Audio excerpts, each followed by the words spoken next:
Welcome to Jewelry Brushes for Sketchbook.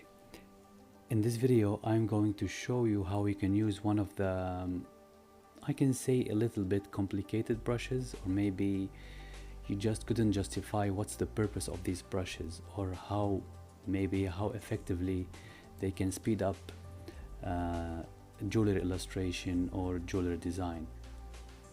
So I want to explain in this video how you can use these brushes successfully if you learn the exact way to use them. Okay, so first of all, as always, I'll always go to my background and check a dark background. So I'm using dark gray. The first brush I want to talk about is, so I'll open my brush library now. So in this video I'm gonna be talking about two brushes. The first brush, it's located in the micro prong plus pave diamonds, which is the pave large surface. I have the white gold, I have the yellow gold, and I have the pink gold.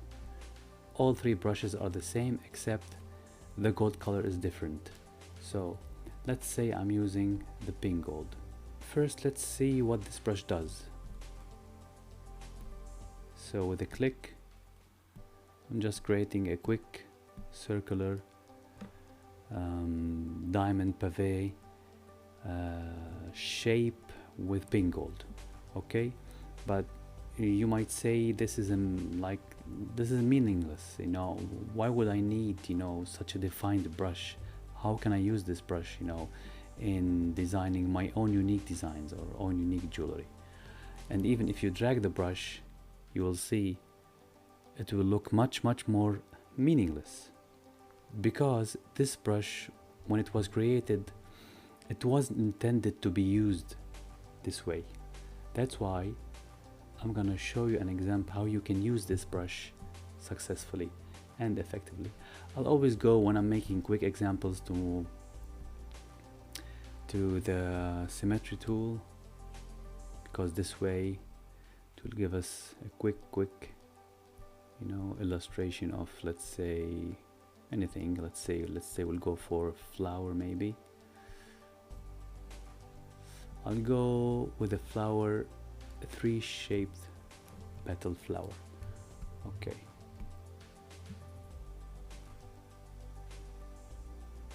so this is like a quick design. So in order to use this brush, I always have to color my shape.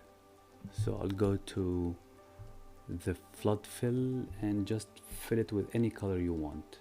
Just go to the flood fill and fill the petals. Okay, then, and this is a very important step, I have to lock the layer. Okay, so I'm locking the layer now. As you can see in my layer, which is the layer 1, at the bottom right corner, so I'm locking the layer. What will happen is that if you're using this brush, the brush that I was talking about, okay, and you hover over your design, you will see that you can set it with diamonds with just one click. So now I will click and you will see. Okay, so did you see what happened? I have just colored the three petals with diamonds set on a pink gold with just 1 second. I can finish the design maybe with a little bit of shadows.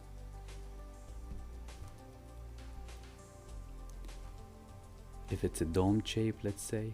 So now I'm gonna put a little bit of shadows.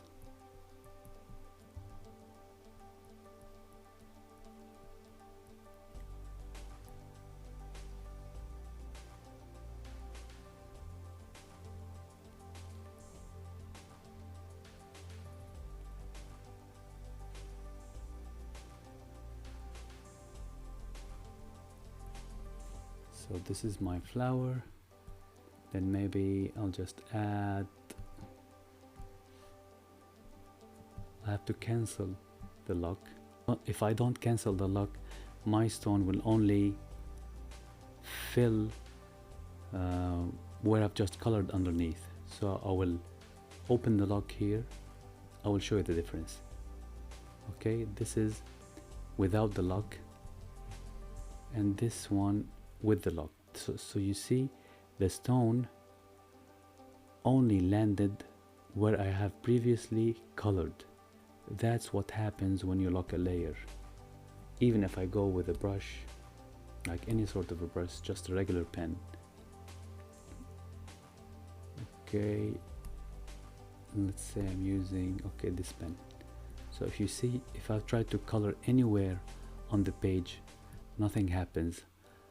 Only when I pass over where I previously colored, that the brush will be effective. So let's undo this and undo the pink stone as well, and open the lock. Go to any other brush, let's say like a heart shape, and this is my flower. Okay,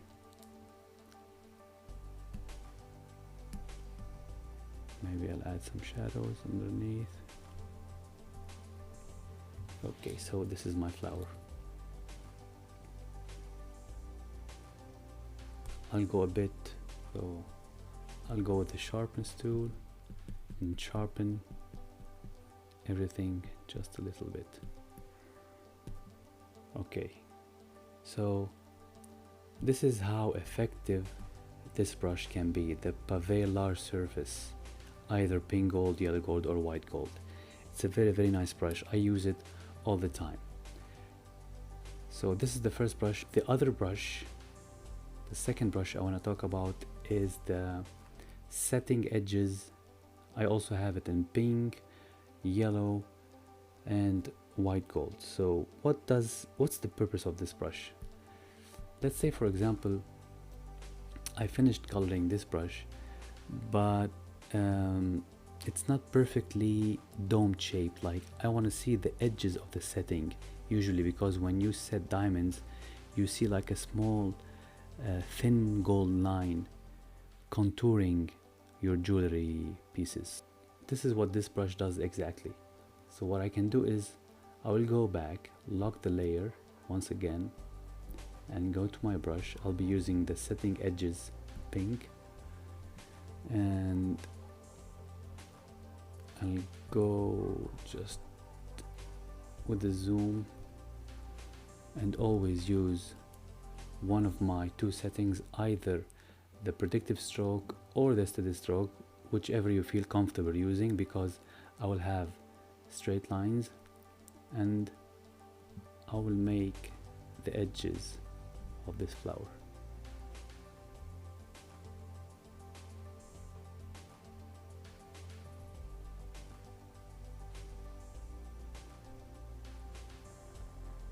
So I'm defining the edges of the petal.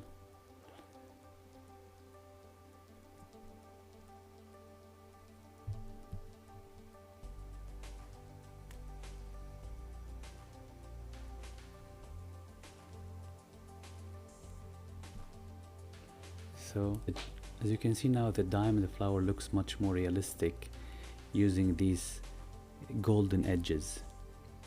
I'll show you another example. I'll be using, let's say, the Copic pen. I'll make like a small line.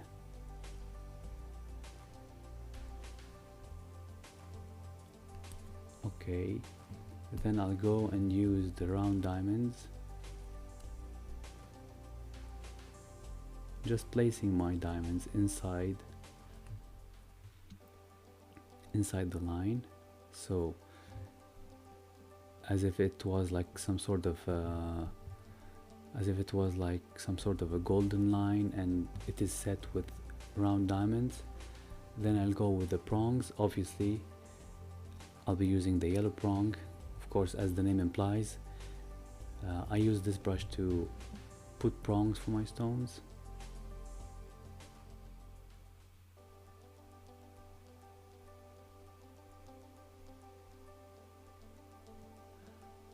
Okay, now I've added the prongs. If you look at the line, there is still something missing, especially if you want to make it look like a pave setting, not like a micro prong or something. So what's missing is this brush, which is the setting edges, and of course I'll be using yellow gold for this one. So I'll lock the layer. You can use it without locking the layer, but if you don't lock the layer, I'll show you what will happen. You will go all over the place, as you can see. So I'll undo, I will lock the layer, I will go larger with the zoom, and I will be using the predictive stroke. So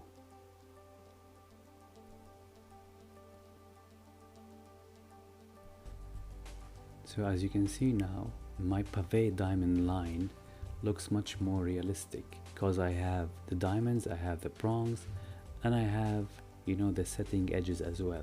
So this is the purpose of this brush, and these are some examples where you can use this brush, the metal edges. Of course you can just, you know, you can skip this step altogether, but in my opinion you will have a much more realistic piece of jewelry.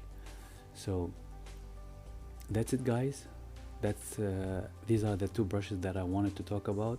So the setting edges and the pave large surfaces. Hopefully you found this video helpful, and stay tuned for more videos, more tutorials coming on this channel. Please, if you like the video, subscribe to my channel, and see you in the next video.